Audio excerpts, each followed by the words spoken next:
Ka vendosur rekord në shitjen e saj në Ankand, një vezë kristali e zbukuruar me diamante e argjentarisë ruse Fabergé. Objekti i çmuar, i cili ishte një porosi dhuratë nga cari i fundit rus për nënën e tij, u shit për $30.2 milion. Veza e dimrit është e zbukuruar me 4.500 diamante.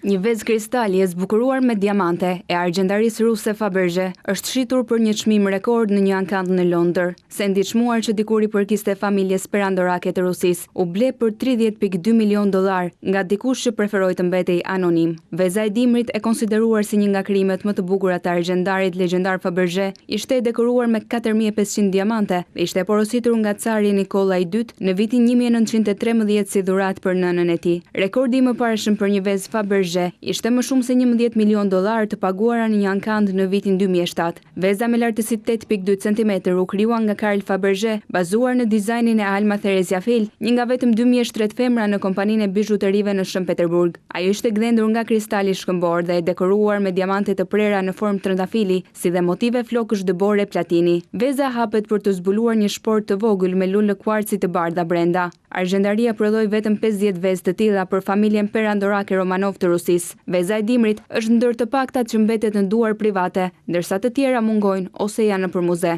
Vezët u prodhuan nga viti 1885 deri në vitin 1917, kur cari Nikola II u detyrua të abdikonte.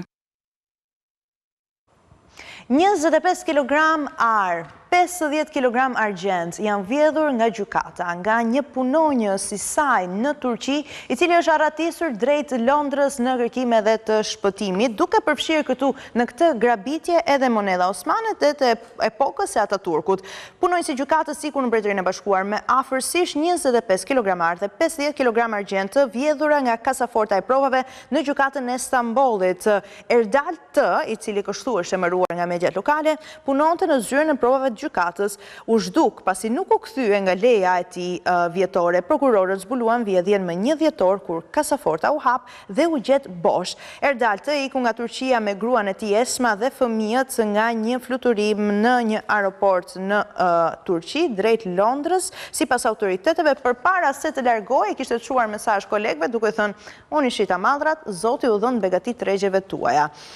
Sendet me vlerë të vjedhura u sekuestruan gjatë operacionit që synonte kontrabandën e emigrantëve. Burimet treguan se vjedhja mund të ketë ndodhur në mesin e nëntorit me Erdal T, që dyshohet se ka përdorur një karrocë pazari që përdoret zakonisht për transportimin e dosjeve gjyqësore për të hequr metalet përtej pikave të kontrollit të sigurisë, dhe sendet e humbura përfshinin 9.906 gram lingota ari, 49 monedha ari osmane, 606 byzylyk, 1328 monedha ari një çerekshe, 167 monedha ari të plota, 487 monedha ari të epokës së Ataturkut dhe 50 kg argjent, apo e thënë ndryshe, afërsisht 3 milion euro.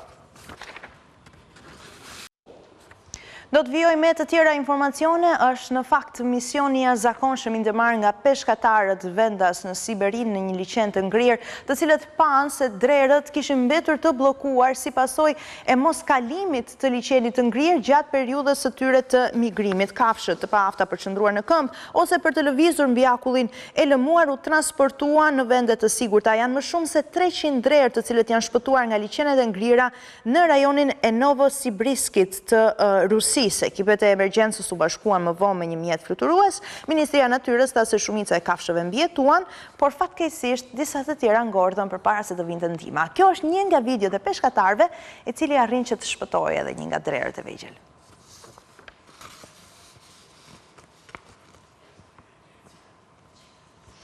Një tjetër video, e cila flet për një tjetër kafsh, një bretës, një rakun në Virginia të Shteteve të Bashkuara të Amerikës, banditi i maskuar, i cili përgjatë edhe ditës së falënderimeve 27 nëntor, hyri fshehur razi në një dyqan pijesh alkolike, një pije dashës i vërtet i cili konsumoi alkolin pasi le themi e bastisi dyqanin në fjalë dhe u gjet i dehur dhe i shtrirë në banjën e biznesit.